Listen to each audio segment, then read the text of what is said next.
नमस्कार, स्वागत है आपका इंडिया न्यूज हरियाणा। आप देख रहे हैं, मैं हूं आपके साथ निकिता अरोड़ा। आइए बुलेटिन की शुरुआत करें फटाफट अंदाज में। कृषि कानूनों को लेकर किसान और केंद्र सरकार में गतिरोध जारी है। किसान अपनी मांगों पर अड़े हुए हैं तो सरकार भी साफ कर चुके हैं कि कानून किसी भी कीमत पर वापस नहीं होगा। किसान आंदोलन को लेकर सुप्रीम कोर्ट में सुनवाई हुई। Chief justice S A Bobde, chief justice S A Bopanna और जस्टिस वी राम सुब्रमण्यम की बेंच ने मामले पर केंद्र सरकार और पंजाब और हरियाणा सरकार को नोटिस जारी किया। कोर्ट ने कहा कि इस मामले पर एक कमेटी गठित की जाएगी जो इस मसले को सुलझाएगी और अब इस मामले पर गुरुवार को सुनवाई होगी। सुनवाई के दौरान चीफ जस्टिस ने पूछा कि आप चाहते हैं बॉर्डर खोल दिए जाएं, जिस पर वकील ने कहा कि अदालत ने शाहीन बाग केस के वक्त कहा था कि सड़कें जाम नहीं होनी चाहिए। बार बार शाहीन बाग का हवाला देने पर चीफ जस्टिस ने वकील को टोका। कोर्ट ने कहा कि वो किसान संगठनों का पक्ष सुनेंगे। साथ ही सरकार ने पूछा कि अब तक समझौता क्यों नहीं हुआ। कोर्ट की ओर से अब किसान संगठनों को नोटिस दिया गया है। कोर्ट का कहना है कि ऐसे मुद्दों पर जल्द से जल्द समझौता होना चाहिए। सुप्रीम कोर्ट ने सरकार और किसानों के प्रतिनिधियों को एक कमेटी बनाने को कहा है ताकि दोनों आपस में मुद्दे पर चर्चा कर सके। किसानों ने एक बार फिर दिल्ली और नोएडा बॉर्डर को बंद कर दिया है। कुछ ही दिन पहले नोएडा बॉर्डर को खोल दिया गया था, लेकिन अब दूसरे संगठन ने यहां मोर्चा संभाला है। नोएडा दिल्ली चिल्ला बॉर्डर पर किसानों का आंदोलन 21वें दिन भी जारी रहा। भारतीय किसान यूनियन के प्रदेश अध्यक्ष की भूख हड़ताल का चौथा दिन रहा। चिल्ला बॉर्डर को बंद करने के ऐलान के बाद यूपी पुलिस बातचीत करने के लिए पहुंची। दिल्ली नोएडा बॉर्डर पर भारी पुलिस बल तैनात किया गया। किसानों की मांग को देखते हुए केंद्रीय कैबिनेट की बैठक होने जा रही है। वीडियो कॉन्फ्रेंसिंग के जरिए यह बैठक होगी। बैठक में पीएम मोदी भी शामिल हो सकते हैं। सूत्रों के मुताबिक कैबिनेट की बैठक में एक्सपोर्ट इंसेंटिव स्कीम के तहत चीनी मैन्युफैक्चरर को 60 लाख टन स्वीटनर के एक्सपोर्ट के लिए 6 लाख रुपए प्रति किलोग्राम इंसेंटिव के हिसाब से लगभग 3600 करोड़ रुपए की मंजूरी मिल सकती है। चीनी मिल मालिकों को इस इंसेंटिव से गन्ना किसानों का एरियर क्लियर करना होगा, जिससे किसानों को सीधा फायदा होगा। मोदी कैबिनेट के इस फैसले से गन्ना किसानों को सीधा फायदा पहुंचेगा। मोदी सरकार का गन्ना किसानों के लिए यह बड़ा फैसला कृषि कानूनों के खिलाफ चल रहे किसान आंदोलन के बीच लिया जा रहा है। कैबिनेट के इस फैसले से मोदी सरकार संदेश देगी कि उनकी सरकार की प्राथमिकता में सबसे पहले किसान हैं। रादौर पहुंचे कुरुक्षेत्र सांसद नायब सैनी ने कहा कि विपक्ष किसानों के कंधे पर बंदूक रखकर अपनी जमीन तलाशने की कोशिशें कर रहा है, लेकिन देश की जनता जानती है कि पीएम हर वर्ग के लिए काम कर रहे हैं और वो किसानों को पीछे नहीं रहने देंगे। किसान आंदोलन को लेकर नायब सैनी ने कहा कि किसान आंदोलन अब किसी और के हाथों में चला गया है।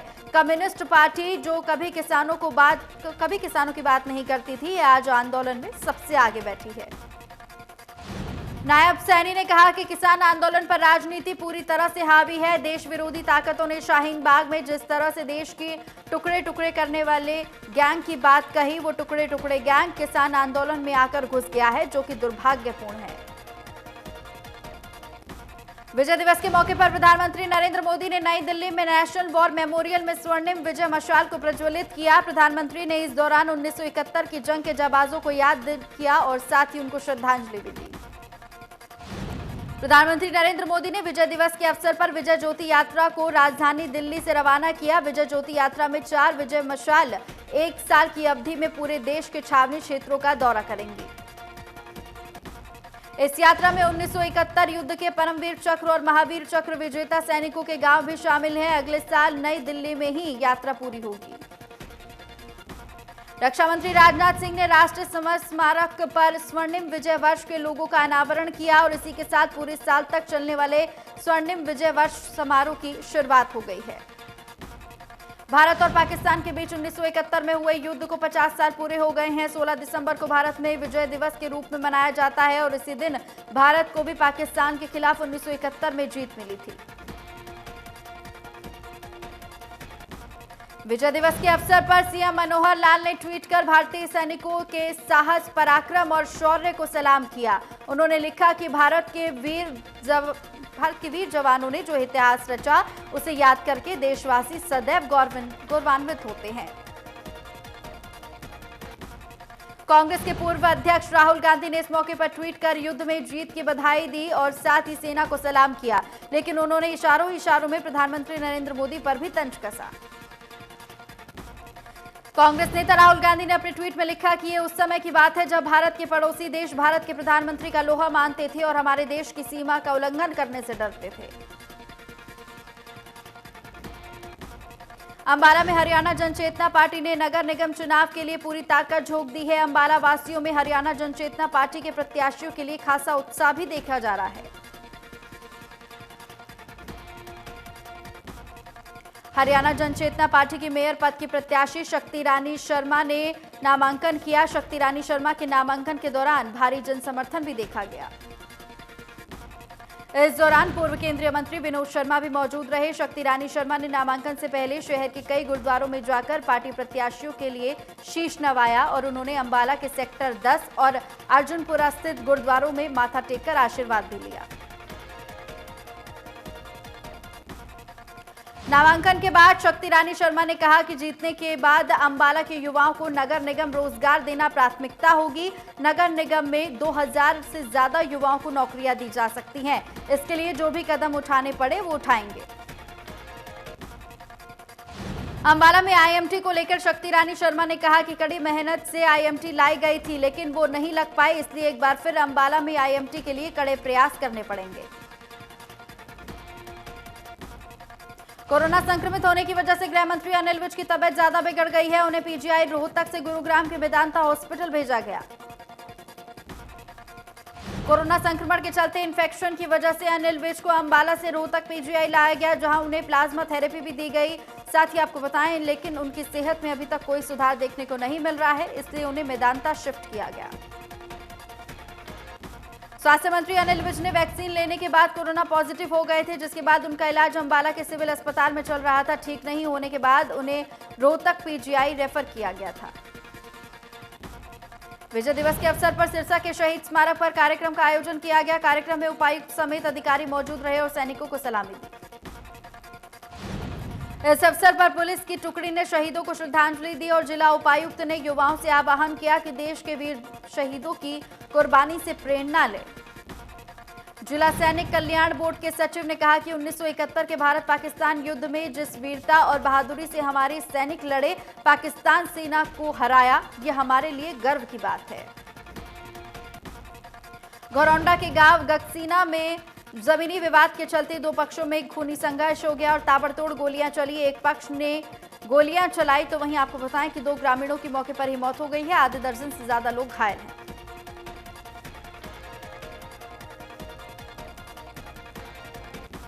फरीदाबाद में अब सरकारी अस्पताल अटल बिहारी वाजपेयी का नाम से जाना जाएगा। अब यह अस्पताल बादशाह खान के नाम से जाना जाता था अब तक, जो अब अटल बिहारी वाजपेयी के नाम से जाना जाएगा। इससे पहले सरकार अधिग्रहण किए गए गोल्ड फीड हॉस्पिटल का भी नाम बदल चुकी है। अस्पताल का नाम अटल बिहारी वाजपेयी के नाम पर रखा गया था। सिरसा में लायंस क्लब जागृति नेकी की दीवार एक बार फिर से शुरू हो गई है। ये दीवार आम आदमी के कल्याण का काम करेगी। एक तरह से ये जनता के लिए और जनता के द्वारा का कॉन्सेप्ट है। आम लोग इस दीवार पर अपना गैर जरूरी सामान छोड़ जाएंगे और बिना किसी रोक टोक के जरूरतमंद व्यक्ति इस सामान को अपने लिए ले जा सकते हैं। कपड़े, जूते, खिलौने और बर्तन के साथ साथ बाकी चीजें जो किसी के लिए अनुपयोगी हैं, वो किसी जरूरतमंद के लिए काफी उपयोगी सिद्ध होंगी। क्लब के चार्टर प्रधान ने बताया कि लॉकडाउन की वजह से नेकी की दीवार कुछ समय के लिए बंद करनी पड़ी थी। पहाड़ी इलाकों में लगातार बढ़ रही ठंड ने अब दिल्ली एनसीआर के इलाकों में भी ठंड बढ़ा दी है। गुरुग्राम में तापमान में लगातार गिरावट नोट की जा रही है, तो वहीं गुरुग्राम में 14 डिग्री सेल्सियस तापमान दर्ज किया गया। कोहरे की सफेद चादर भी पूरे शहर पर छाई रही। मौसम विभाग की माने तो अगले कुछ दिनों तक किसी तरह से मौसम ठंडा रहने वाला है और तापमान में भी गिरावट लगातार देखने को मिलेगी। रेवाड़ी में सड़कों पर सीजन का पहला घना कोहरा छाया रहा। कोहरे के कारण वाहन चालकों को काफी परेशानियों का सामना भी करना पड़ा। लाइट जलाकर सड़कों पर रेंगते नजर आए वाहन, तो वहीं कोहरे के साथ साथ बढ़ती ठंड ने लोगों का जीना मुहाल कर दिया है। कैथल में धुंध और कोहरा पड़ना शुरू हो चुका है, जिससे वाहनों की रफ्तार धीमी पड़ती हुई नजर आ रही है। सड़क पर चलने वाले वाहन चालकों को घने कोहरे से काफी दिक्कतें हो रही हैं। वाहन चालक दिन में भी हेडलाइट जलाकर चलते हैं और साथ ही कोहरा और धुंध और भी अभी बढ़ेगी। स्कूलों में जाने वाले बच्चों को भी सर्दी और कोहरे से काफी परेशानियां हो रही हैं। कड़कड़ाती ठंड से बचने के लिए अलाव का सहारा लोग ले रहे हैं और गर्म पेय पदार्थों का सेवन कर रहे हैं। जितनी ठंड बढ़ेगी उतना ही फायदा फसलों को होगा। गेहूं की बम्पर फसल होगी। कैथल एसपी ने बताया कि घने कोहरे और धुंध के चलते वाहन चालकों के लिए एडवाइजरी जारी कर दी गई है, जिसमें उन्होंने कहा कि वाहन चालक ज्यादा से ज्यादा स्पीड में वाहन ना चलाएं, सड़कों पर गाड़ी पार्क ना करें, गाड़ियों में फॉग लाइट जरूर लगवाएं। करनाल में ट्रॉली से 16 वर्षीय किसान की गिरने से मौत हो गई। किसान को अज्ञात वाहन चालक ने कुचल दिया। 16 वर्षीय किसान पंजाब के नवा शहर से दिल्ली ट्रॉली से जा रहा था। जैसे ही नमस्ते चौक पर पहुंचा तो वो नीचे गिर गया और वाहन ने उसे कुचल दिया। स्वास्थ्य विभाग भिवानी ने कोविड महामारी के खिलाफ अपनी लड़ाई को मजबूत करने के लिए भिवानी में कोविड जांच के लिए मॉलिक्यूलर लैब की स्थापना की है। अब कोरोना जांच चौधरी बंसीलाल नागरिक अस्पताल में ही हो पाएगी। भिवानी में स्थापित आरटीपीसीआर लैब में 1000 सैंपल प्रतिदिन जांच की क्षमता है, जो अब बढ़ाकर 2000 कर दिए जाएंगे। सीएमओ ने बताया कि आरटीपीसीआर टेस्ट के लिए पहले जांच के सैंपल रोहतक और अग्रोहा मेडिकल कॉलेज में भेजे जाते थे, जिसमें आने जाने का खर्च और काफी समय लगता था, लेकिन अब समय पर जांच हो पाएगी। इस मौके पर मुख्य चिकित्सा अधिकारी ने बताया कि भिवानी के सभी सीएचसी और पीएचसी केंद्रों पर कोरोना टेस्ट के लिए सैंपल लिए जा रहे हैं। शिक्षा विभाग के निर्देशों पर स्कूलों में जाने वाले बच्चों के भी टेस्ट किए जा रहे हैं। तो वहीं फतेहाबाद में कोरोना के सैंपल लिए जा रहे हैं। स्वास्थ्य विभाग की टीम पर एक युवक ने कार चढ़ा दी। स्वास्थ्य विभाग की टीम ने कार चालक को कोरोना सैंपल के लिए रुकवाया था। कर्मचारी ने साइड पर कूदकर अपनी जान बचाई, तो वहीं कर्मचारी के पैर में चोट आई है। मौके पर तैनात कर्मचारियों ने युवक को काबू में किया और पुलिस के हवाले कर दिया। स्वास्थ्य विभाग की टीम के डॉक्टरों का कहना है कि इस पर कार्रवाई की जाएगी। इसको लेकर शिकायत भी स्वास्थ्य विभाग की टीम ने पुलिस को दे दी है। हरियाणा सरकार की ओर से 10वीं और 12वीं की क्लासेस शुरू होने के आदेश के बाद अस्पतालों में कोरोना का टेस्ट कराने के लिए छात्रों की भीड़ लग गई। रोजाना 30 से ज्यादा बच्चों का ग्रुप बनाकर कोरोना सैंपल लिए जा रहे हैं। रात की खबर यह है कि अभी तक कोई चौंकाने वाली रिपोर्ट सामने नहीं आई है। फरीदाबाद में बढ़ते कोरोना का कहर लगातार जारी है। कम करने के लिए पुलिस ने कमान संभाल ली है, तो वहीं बिना मास्क लगाए घर से बाहर निकलने वाले लोगों के चालान भी काटे जा रहे हैं। सिरसा में वैक्सीनेशन को लेकर स्वास्थ्य विभाग ने युद्ध स्तर पर तैयारियां शुरू कर दी हैं। एक और जहां वैक्सीनेशन बूथ को लेकर गार्डन आनी शुरू हो चुकी हैं, तो वहीं आपको बताएं कि दूसरी ओर वैक्सीनेशन करने के लिए ट्रेनिंग भी शुरू की गई है। सिरसा के नागरिक अस्पताल में ट्रेनिंग के लिए जिले के सभी एसएमओ को बुलाया गया और साथ ही इस ट्रेनिंग के बाद मास्टर ट्रेनर ब्लॉक स्तर पर ट्रेनर तैयार करेंगे। उप civil surgeon doctor Viresh Bhushan ने बताया कि स्वास्थ्य विभाग ने फैसला किया है कि पोलिंग बूथों की तर्ज पर वैक्सीनेशन बूथ तैयार किए जाएंगे और वोटिंग की तर्ज पर टीकाकरण किया जाएगा। गुहला चीका में भ्रष्टाचार पर जीरो टॉलरेंस की नीति के दावों को अधिकारी सरेआम पलीता लगा रहे हैं। ग्राम पंचायत की राशि खुर्द बुर्द किए जाने के मामले में दोषी करार दिए गए सरपंच पर 4 महीने बाद भी कोई कार्रवाई नहीं की गई। शिकायतकर्ता ने बताया कि गांव हेमू माजरा के सरपंच के खिलाफ पंचायत की राशि खुर्द बुर्द कर चहीते लोगों को फायदा पहुंचाने की शिकायत दी गई है। जांच में सरपंच दोषी पाया गया था और रिपोर्ट पंचायत अधिकारी को सौंपी गई।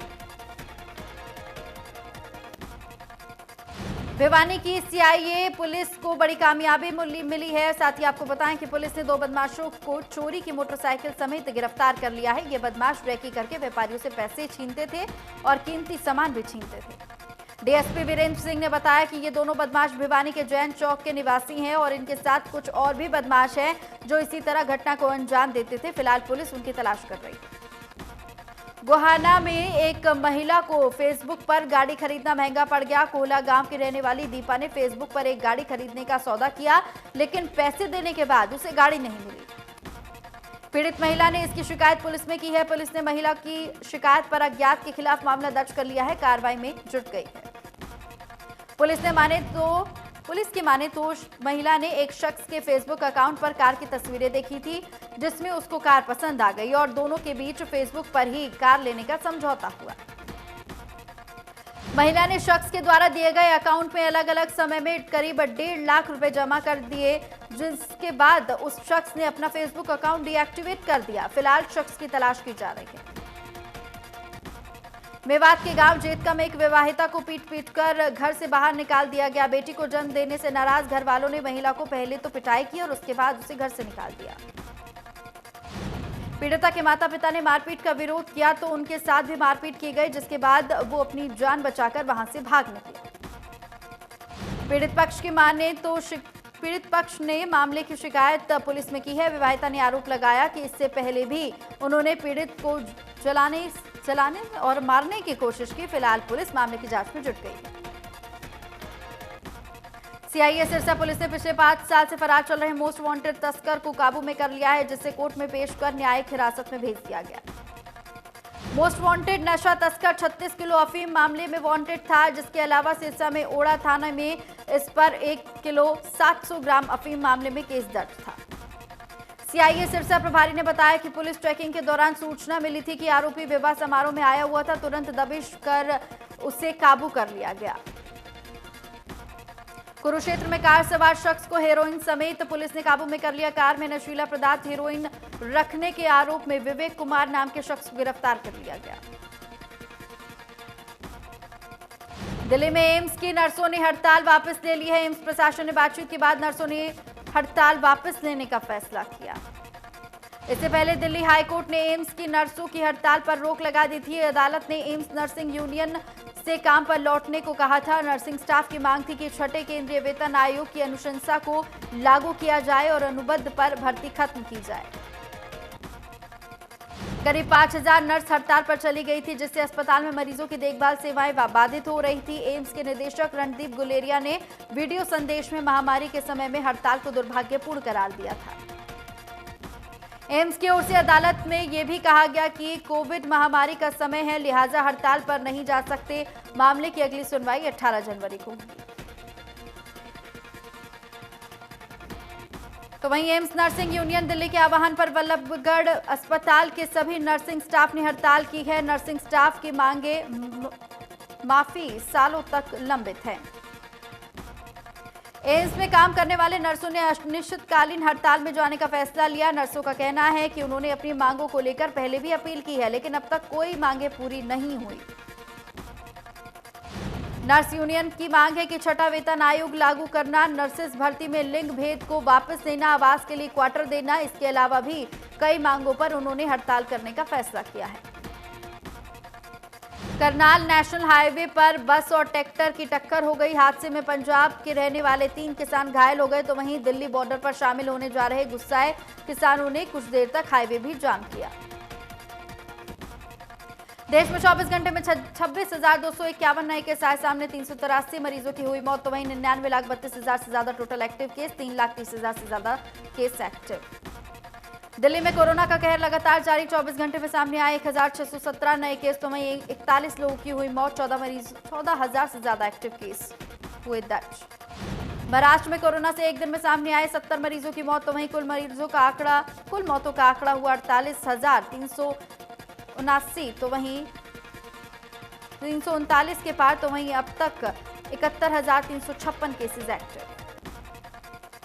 तमिलनाडु में कोरोना से लगातार हाहाकार। एक दिन में सामने आए 1,132 नए केस, अभी 9,000 से ज्यादा केस एक्टिव और अब तक 11,919 से ज्यादा मरीजों की हो चुकी है मौत। उत्तर प्रदेश में कोरोना का हाहाकार लगातार जारी है। एक दिन में सामने आए हैं 1,336 नए केस, अब तक 5,41,579 से ज्यादा मरीज ठीक हो चुके हैं। 18,382 केस एक्टिव हैं। राजस्थान में कोरोना से 15,000 से ज्यादा केस एक्टिव हैं। एक दिन में सामने आए हैं 1,045 नए केस, तो वहीं मरीजों का आंकड़ा 2,93,000 के पार गया। आंध्र प्रदेश में एक दिन में सामने आए हैं कोरोना के 500 नए केस, तो वहीं मरीजों का आंकड़ा 8,76,000 के पार, 4,000 से ज्यादा केसेस एक्टिव।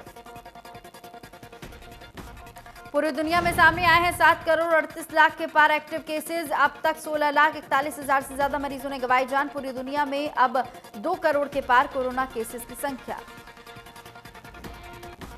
अमेरिका में बढ़ी ठीक होने वालों की तादाद, कुल मरीजों की संख्या हुई 1,71,00,000 के पार, तो अब तक 1 करोड़ से ज्यादा लोग हो चुके हैं ठीक। कोरोना के मामले में पूरी दुनिया में तीसरे नंबर पर ब्राजील, अब तक 1,82,000 से ज्यादा मरीजों ने कोरोना के चलते गंवाई जान, कुल मरीजों की संख्या हुई 69,74,000 के पार। रूस में कोरोना के मरीजों की लगातार बढ़ रही है संख्या, कुल मरीजों की संख्या हुई 27,67,000 के पार, तो वहीं 5,10,000 से ज्यादा एक्टिव केस, 47,968 मरीजों की मौत।